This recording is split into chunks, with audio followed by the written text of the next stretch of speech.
the communication about money and allow the flow of cash and money to flow more effortlessly. It seems that you get to teach what you need to learn. And when I started teaching in the 80s and in the middle to late 80s and early 90s was prosperity consciousness and how to be successful and prosperous and have a good money flow.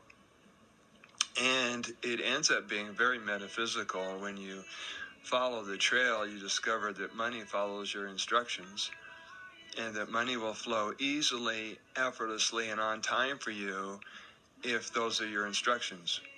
If you tell yourself ideas, affirmations, declarations, invocations, and so forth enough times, then what happens to you is that the old belief systems, the limiting belief systems, the poverty and scarcity and survival belief systems, they get brought up to the surface to be released permanently. So once you access the belief systems and you can bring them into the light, they no longer have any power over you. So if you believe that money is difficult to manifest and that you don't deserve to be wealthy and successful or to be a multimillionaire or whatever wealth and success translates for you, then you can never achieve that. And it'll be hit or miss because there will be times through your day where you're feeling very connected and very prosperous and good about yourself. And you handle that really well, handle who you are around money, and then money can come to you because money is synonymous with appreciation. It's also synonymous with love. So the more that you can appreciate yourself and the more you can appreciate receiving money, the more you can appreciate giving away money, that opens up any kind of obstructions you have in your cash flow. And it becomes ridiculous at some point because, money will just keep pouring in.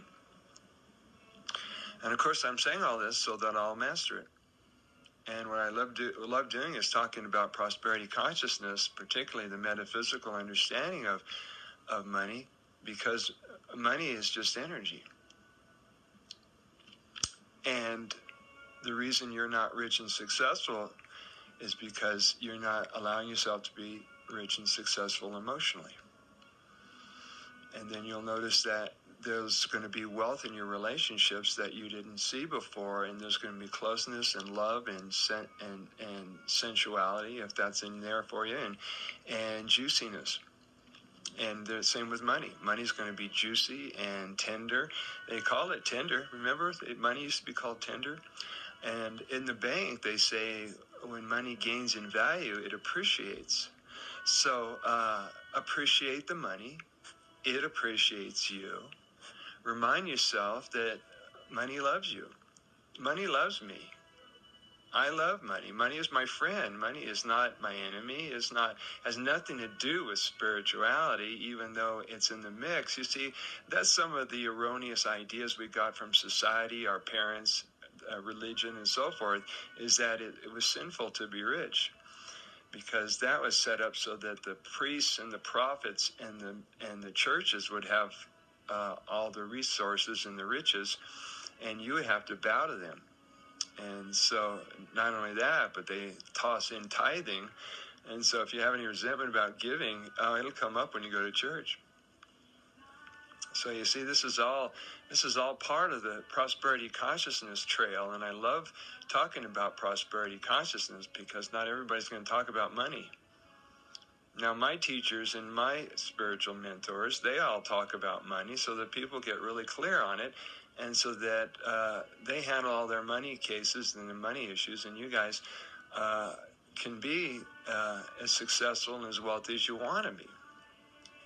Now, this talk I'm giving to you right now, I'm not even charging you. This is all gratis. However, paypal.me/Brother Sage is a place that you can share your appreciation and your money to help my ministry and my work on the planet. Now, I am an ordained minister. I have a nonprofit faith-based organization called Shivambu. And my work and my joy and my passion is to bring more light, life, love, and laughter to everybody. And it's a good idea to practice that every day: light, love, life, and laughter, so that it becomes built into your belief systems. It becomes built into your experience. It becomes built into your expression. It becomes built into your enjoyment. If you really want to have joy in your life, you have to practice joy in your life.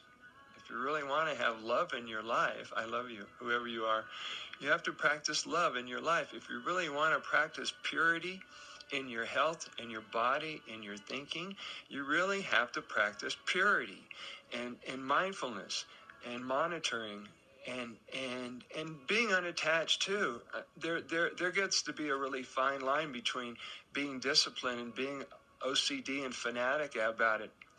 And so you got to learn to lighten up, guys. Lighten up. That's why if you look at my YouTubes and you look at my Facebook live streams, I'm joking around all the time, because life is an interesting experience, story, whatever you want to call it, a holographic program. It's an outside the box, no box, outside the matrix, no matrix, outside the programming, no programming, self-created reality for you and me.